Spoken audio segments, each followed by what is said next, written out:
Nick, Greg Hunter, Blue and Gold News. So start with your familiarity with Darren. How do you interact? What kind of coach? Let's start with your evaluation of him as a coach. Man, Coach DeVries, we go way back. So he was the first coach to ever recruit me when I was 15 years old while he was at Creighton. Ended up committing to Creighton in high school, and then had some injury bugs, tore an ACL, and kind of went separate ways for college. And then he was the very first coach to reach out when I hit the transfer portal. So he means the world to me. He gave me a shot on the court, and then he gave me the shot as a coach. So it's been amazing to work with him, play for him. I'm in a fortunate position where I played for him, so I can connect with the guys of like, hey, this is what coach is looking for, things of that such. But he's an unbelievable coach. He works really hard to be where he's at, and I'm privileged to work with him. You adjusted to West Virginia, so is basketball, or just the change outside the building? What's that like? I think the biggest change is so I was at UAB as a player. We had a great fan base, but down south it's football heavy. At Drake, we were at a small school. Fan base again was great, but now being in West Virginia, we hear it all the time. We moved out to Falling Water, of just the entire state is behind us. We've already seen that with the football, so that is very exciting to come play game day at Coliseum. Very looking forward to it. Sports.com. When did you realize you wanted to get into coaching? I would say just as a little kid. My dad was going on year 11, head women's coach at UAB. Before that, he was at Missouri. Before that, he was at Illinois State, and then high school boys coach. So I grew up as a coach's son and just wanted to follow his footsteps. Some people would get pushed away when their dad's a coach, and maybe moving is difficult, all that kind of stuff. So were there times they said, I don't want to do that? Yeah, my parents made it unbelievable experience growing up. 2 separate times when my dad took jobs, they split apart for 9 months. One stayed back with a sister of mine while the other one took me, and then another 4 years later, they did the exact same thing. But just being able to grow up in the gym, obviously I have a strong passion for basketball, so I look forward every day getting out of school and headed to the gym, being able to watch my dad work, and then falling in love with the game. Coach Norton, Justin Jackson with the Dominion Post. You were at UCLA with Coach Alford, is that? No, that is Corey Barnett. Oh, okay. Yeah. Played against him. Yeah, played against him, but yeah. So style of play with Darren and what you guys are teaching now, I'm sure, whatever talent you have, it has to revolve around that. But describe what style you think this is going to look like. High-paced offense and grimy and gritty on the defensive end. One thing that I've kind of stressed as I've moved into a recruiting spot with these kids is like, this is a coach that and a style of play that you want to be in. Offensive, he gives you all the confidence in the world to make plays, hit shots, and then he's going to push you on the defensive end and being physical and tough. And when you just come with that attitude every day, the confidence builds.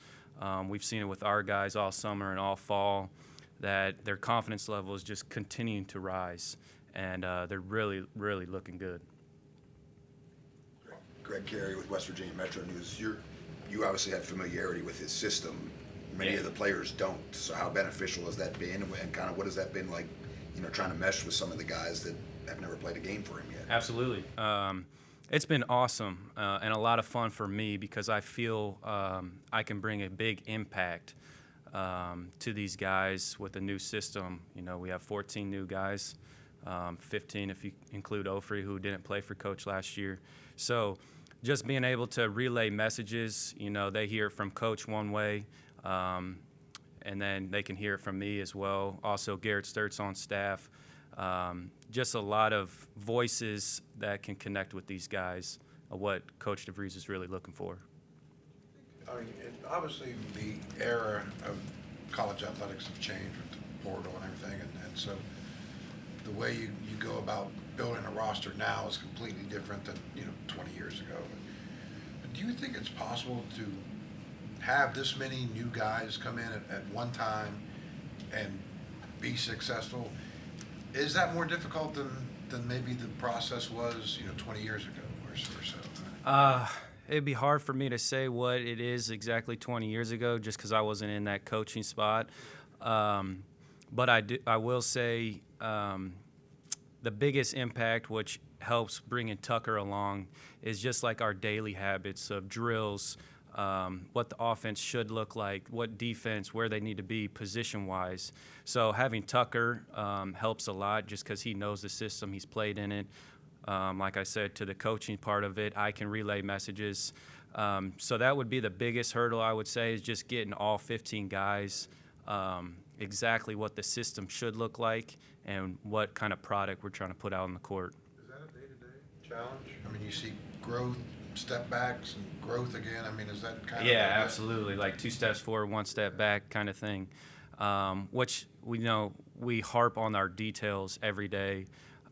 We show it on film, and I'll say these guys have done a tremendous job of watching the film and then going out on the court and executing those mistakes that we saw the day before.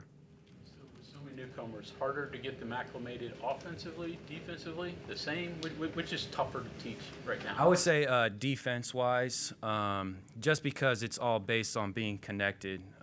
You got a guy on the ball, but you need those other 4 guys behind you in their gaps, help side, just constant communication. Offensively, I love it. I played in it, like I said before, 5-out motion, everybody sharing the ball. That's offensively, it's just about guys sharing the ball, getting paint touches, and playing for one another. Drake with him. So is this offense going to be identical, or because you have different pieces, is it going to look different than what you guys had before? It'll look a little different. The last few years, we had a big fella, Darnell Brody, who was very dominant in the post. This year, we have Amani and Eduardo, who are different than Darnell, but same type of just split actions, paint touches, guys getting into the paint and playing for one another. So that will all look identical, and our pace of play will look the same. Even at Drake with big fella, we try to push the pace as fast as we could. So hopefully we see that carry over from Drake scoring in the high 70s, low 80s, and carrying it to West Virginia. You were asked earlier about your own acclimation to Morgantown. What's it been like for the players getting used to it? Yeah, for what I know, they love it. Like for me personally, like I said, moving into Falling Water and seeing the whole state behind them, I think they, as players, have felt that too. They've gone out to the football games, seen the energy, seen the fan base. So I think they're all super excited coming to West Virginia and seeing what it's all about. Ryan Decker, Golden Blue Nation. Darren was just saying that the coaches are going to move around a lot. Sometimes we're guards, we're wing, we're bigs. Two-parter for you as a coach. Do you like moving around a lot, working with all the different groups, and then put yourself in the players' shoes? Do you like having all those different voices? Yeah, I think it's great. Just the more voices, because each guy hears things differently. So it really helps just hearing different voices at different times. And then as coaches, those are times you build your relationships with your players, so that when you do tell them stuff, they have a trust factor behind it, that they're telling you the most beneficial thing that they're trying to get across. You moved in. You're married, right? Do you have a family? Yeah, as married well? with a 1-year-old. Oh boy. Yeah. So Yeah. they getting used to Morgantown, Cheat Lake area, all those type of Yeah, things? they are. They love Cheat Lake. We love the neighborhood. Everyone's been so welcoming to us, which is very exciting. So we're adjusting really well. Except for sleep, I'm guessing, with the 1-year-old. My wife has him on a really good sleep schedule, so I'm getting plenty of sleep, which is a blessing. Anything else for Coach? Coach, thank you. Thank you. Thanks, guys.